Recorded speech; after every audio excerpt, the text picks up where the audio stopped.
Good morning. This will be my first tour for 2025, but it's going to be really, really quick because it's just May 15th and things are really just starting to wake up. So there's not a lot to look at, but I wanted to get a few shots of some of the tulips and daffodils and stuff. So welcome to spring. We had 90-degree days over the weekend, so it's Thursday today. Over this past weekend, we were in the 90s, and then this upcoming weekend, we're supposed to have frost. So that is spring in northern Wisconsin. But let's go ahead and let's start down here because there are some bleeding hearts down here. All right, okay, let me turn you guys around. Okay, so we're on the south side of the house. This is a shadier area, so you can see there's lots of hosta starting to pop up here. And forgive all the dandelions and little maple babies here. I haven't done a lot of weeding or any mulching, so we're really, like I said, things are just starting to wake up. So hostas are starting to pop. The bleeding hearts are starting to open. Oh, they're so pretty. I love bleeding hearts. I was a little bit concerned for the shadier stuff that was popping up because it got so hot this past weekend, but it hasn't been too bad. But you can see some burn on some of the hostas. It shouldn't be too big of a deal though, because they're really not that far up out of the ground yet. A lot of stuff is really just coming up. Hostas, astilbes. One thing that I'm really excited about is this here. So these are Trillium. I can't remember where I got these from. This is Trillium grandiflora. I have two here and then two right there, 1 and 2. And I'm really excited about them. I'm just really looking forward to having Trillium in the yard. It's a beautiful little plant. Here's a little bleeding heart. It's trying. The lamium is starting to pull it together. Again, there was some burn you can see with the hot weather. Even though this is the shadiest part of the yard, the heat just, there's not enough leaves on the trees right now to have provided shade from that kind of heat for some of these plants. So but nothing too bad. And another thing I'm excited about is these columbines. So I've got one here, a couple here, and another one over on the other side of the stairs there. These are a mixture of, I think it's called Snowball and Sarah Barlow. So I'm not sure, which ones are Sarah Barlow and which one are Snowball, but I started these from seed last year. So I'm really happy to see that those came back. They didn't get particularly large last year, so I was concerned they might not make it through winter, but everybody looks fine. Here is the Pinkaboo, looking gorgeous, really just getting started. So you can see the little buds kind of start out pink, and then they age a little bit purple, and then to a blue. And they just make these really pretty flower heads all over. So that's Pulmonaria, Pinkaboo. Some more columbine here. I have some, you may notice some sort of fencing or little protection around some of the plants. That's for deer. These are plants that the deer, I know for sure, were attracted to last year, and so I'm trying to get things covered. I was going to spray,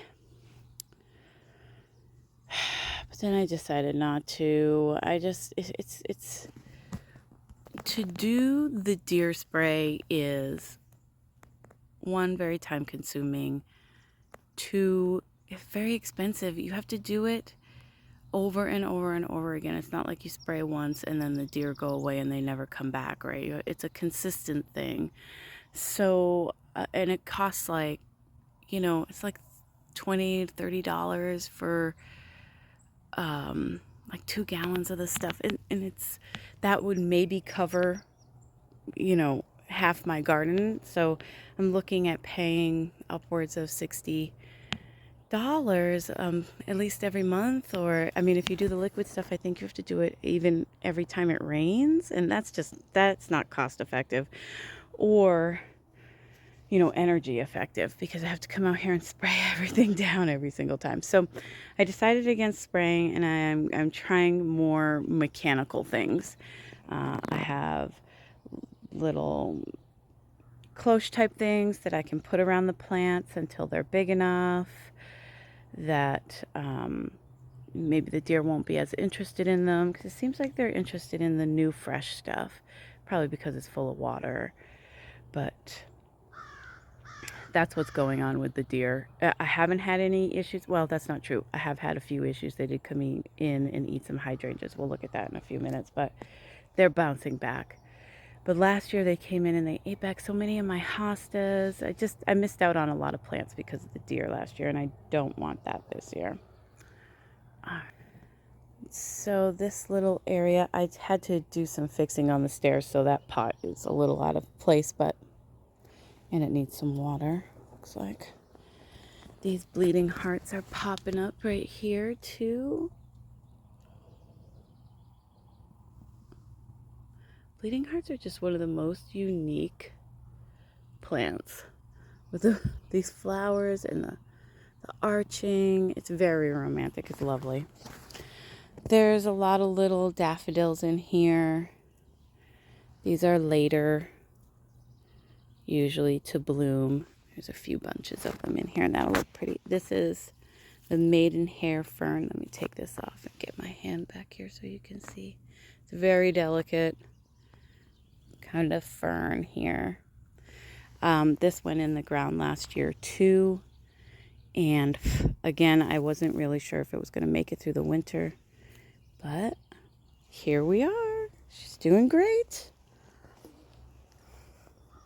Let's see, down here, not too much going on. Oh, the heuchera that I dug up, and then like it just fell apart in my hands, and I thought I killed it, but I still planted the different pieces of it. Even this little tiny piece coming back. So I guess go ahead and, rip your heucheras apart. It's all right. So there and here. And I think it's Mojito or something like that is the name of that one. So the primrose are coming here. There were primrose here as well, but the heat really, this one did not survive. I mean, it's still got an opportunity to come back, but we'll see. This one survived, and it's got some flower buds coming in there. So I have these on both sides of the walkway. Serendipity alliums, don't care about the heat at all. I just wanted to show this little muscari over here. He's just tucked in over here, so pretty. Very sort of woodlandy feel, which is what I'm trying to go for down this fence line. Slowly but surely. Woo la la. Hosta popping up right there. Look again. Some hostas popping up all over the place in here. I think this is the curly fries. Okay. So we have a few daffodils and some of the, here's the other primrose a little bit further along in the flowering, and both of these plants did fine. They were large enough to make it through the heat. A little bit of scorch, but not too bad. I've got daffodils in the grass in here and crocus. You can see the crocus. They've already bloomed, but... And then their leaves were getting eaten by the bunnies. But these guys really took hits in the heat and the sun. And I've got some sort of sprinkled through this bed. These ones are nice and cheery and cute. So pretty. A few more all over, just starting to pop. I mean, everything is really starting to come up. We've got the Sweet William all over in here. Some heucherella popping up here. Phlox, heucheras. The coreopsis is doing fantastic. This is one I want to separate out this year a little bit because I love that little yellow color. It's gorgeous. But I only have it in that one spot. I'd like to have it in a few others. The Boom Chocolata Hardy Geranium looks fantastic. I'm really excited that came back. We had a good amount of snow this year, so I feel like that helps to get things coming back. Up here we've got here's another one of those columbine that I planted. So this could either be Snowball or Sarah Barlow, I'm not sure. The Virginia, doing great, throwing up a bloom. This I got at the Bare Root sale last year. Got some spireas in here that the deer did not get. They seem to be doing okay. This heuchera is a hot mess. I mean, it did not handle the sun at all. I think I'm just going to come in here and split it out and call it good for the year. The Brunnera is starting to pop out. I love this. What is this? Queen of Heart? Yeah. Brunnera is so gorgeous. And the leaves stay so interesting for the whole year. Really. But the blooms are stunning. Let's see. We've got some sort of fancier daffodils that are just starting to open here. Lily felt like we have too many just plain yellow daffs. Which I love, a little cherry daffodil, but she said we should have some fancier ones. So, fancier ones are coming. And what else kind of made it through the year that I was happy? Oh, the blue fescue grass I put in. I think 10 clumps of the blue fescue, and everything came back. Some of it's a little bit smaller than others, but still alive in there. It's hard to see, but there is green in there. There's a little daff right there. And doing really well. Nepeta, can't kill it. It's gorgeous. Got some tulips popping up. So the first year I was in the house, we did tulip and daffodil borders on either side of the front walkway up to the porch. And they didn't really return well the next couple of years. So last year we dug them out and moved them just randomly through this northern side border here. So everything's coming up really pretty. It looks great.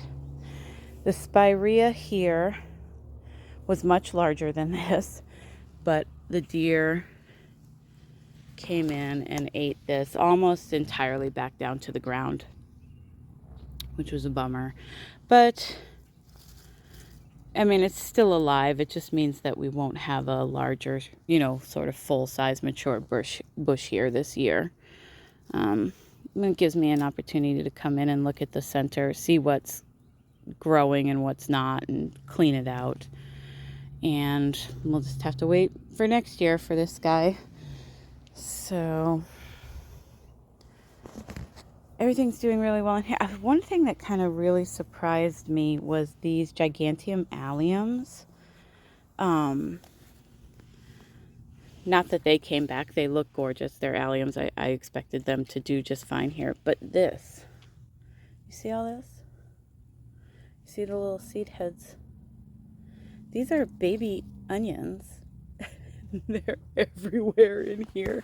Like the seeds that came off of the seed heads, off of the flower heads of these alliums actually have germinated.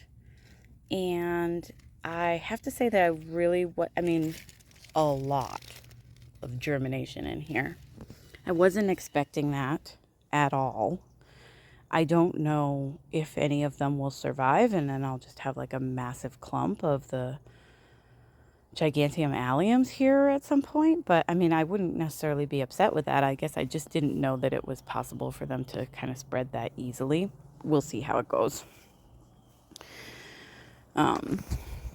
We also moved a bunch of iris over into this bed. So here's some more other deer damage that already happened this year. So these, I have 3 of the lace cap hydrangeas going down this border, and the deer came in and ate these pretty much all the way back to the ground as well. Again, this is the kind of plant that can take it, and it doesn't hurt to get a refresh, and then I can kind of see places where things aren't growing and things like that, but it's just not going to do anything this year, so we're going to miss out on it. That's the bummer. Here's some daffodils where you can see, again, what the sun did this weekend. It just fried these guys.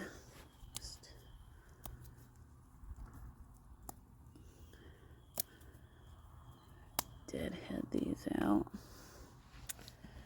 Some nice iris coming up there. This is Sky Dancer Salvia. I've got this all dispersed through the bed here. This is Bowl of Fruit Yarrow.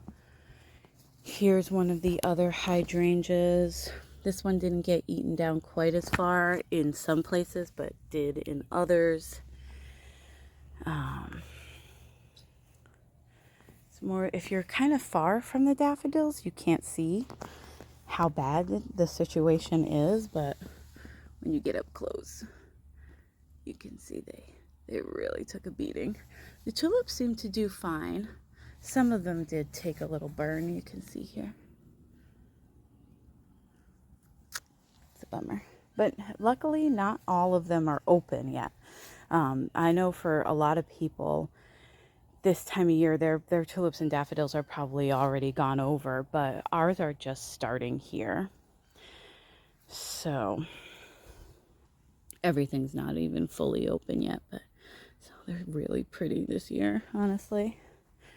And here's the third hydrangea. This one did get, he just left sticks here, but luckily a ton of new growth coming up on it. Not much happening in here. I've got some alliums down here. What I want to do is put a lot more alliums in all of the beds too, because that helps to deter deer as well. They don't enjoy the smell of the onions, and I don't remember I think it's purple something alliums. I'll remember through at some point during the year, one of these tours. And then I've got the species tulips here that, again, don't mind that I need to weed here, but these are species tulips. These are very hardy, sort of wild tulips, and they did take a little bit of rabbit damage, but nothing too bad. So these are going to be popping open here pretty soon. You can see some color starting on this one. Those are really cute. This is a Sarah Bernhardt peony, I believe. And back here, not too much going on. It really needs to get cleaned up. I'm just getting started, but we do have some of the double blend tulips back here. So these are singles that are gorgeous with that orange and yellow and red. Go nicely with this double mix. This is a double mix here and on the other side, and then I have daffodils here. And then we have, I think this is, this is not the Blue Lake. This might be Blue Lake, but this is a pretty little mix here too. I think it's Blue Lake and Angelique, and then the little hyacinths, which are starting to smell so lovely. And then, don't mind the beds, we're getting everything broken down. You can see I've got strawberries popping up in here. These are seascape strawberries. These are actually going to get moved to the north side. With this tiny little hyacinth in here. It's so cute. A few random tulips. I do have pride mix tulips along the cattle panels back here. And there's some more kind of fancy daffodils that Lily wanted to put in last year. You can see this one is open. Yeah, that's really gorgeous, honestly. She's right. That is beautiful. Wow. That is really pretty. Okay. And just a few more tulips tucked in over here. I can't remember. Lillian and I were out here yesterday trying to remember what these are. We couldn't for the life of us, but they're gorgeous. And when they open, they're the pointed leaf or the pointed petal is just, it's really stunning. Oh. Other than that, we've got chives are starting to get their flower heads in here. So all the bugs are here. But they'll be loving that once the chives open. And let's see. This little border, so I've had these tulips in here. This was a like a fancier mix that I bought one year where Flower Hill Farm was doing one of her tulip and daffodil sales. And I had them for, I think this is their 4th year in the ground, their 4th season. So really, I'm not, you can see like lots of leaves, but no, these are not, these things that are laying down, they won't get flowers. So they're pretty much done, which makes me sad, but tulips don't come back forever. There are some that are popping up. They're really pretty. I think this is one of the parrot that's really gorgeous. The Nellie Mosier clematis is coming back gorgeous. Oh, here's some more of those alliums. Gosh, I wish I could remember what they are.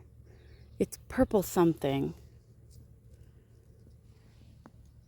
Here's a nice little tulip. This delphinium coming back. So I had the blue delphinium and a pink delphinium, and you can see the pink one did not come back this year, but the blue one is stunning. And this is my last mix up here by the back stairs. This is another with the Blue Lake. And I think there might be Angelique in this mix as well. But there's also this little white one. And these are, except for these tall ones here, are all doubles in here. And they're really, really gorgeous. Lots of really nice. This is just their 2nd season. So this is a really nice showing here.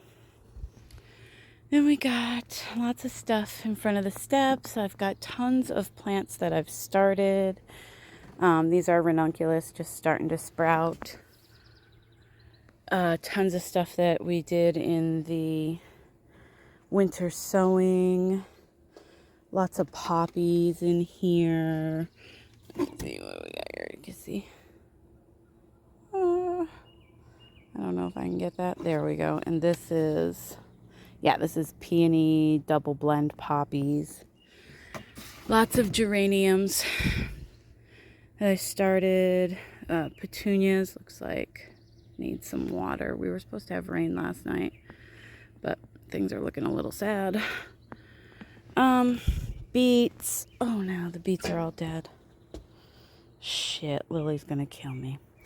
Couple of dahlias here. This is a hydrangea. This is a spirea that I kept in its container over winter. Did not live through that.